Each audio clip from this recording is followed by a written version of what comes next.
Bismillah.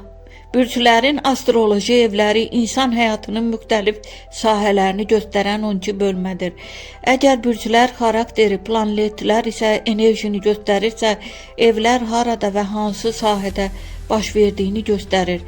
Yəni sadə dildə bürc necə davranırsan, planet nə təsir edir, ev həyatının hansı sahəsində olur.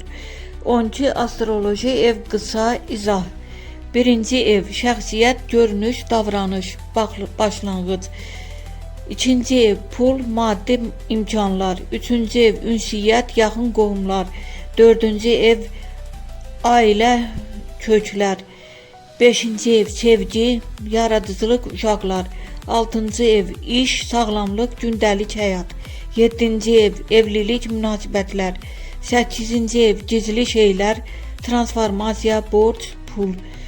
9-cu ev səyahət, təhsil, inanc. 10-cu ev karyera, status, nüfuz. 11-ci ev dostlar, arzular, planlar. 12-ci ev gizli düşmənlər, ruhaniyyət, daxili dünya.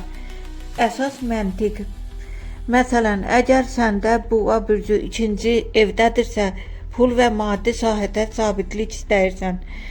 Əgər Şirk 5-ci evdədirsə, sevgi və yaradıcılıqda parlayırsan. Yəni evlər sənin həyat xəritəndir. Hər şey harada baş verdiyini göstərir.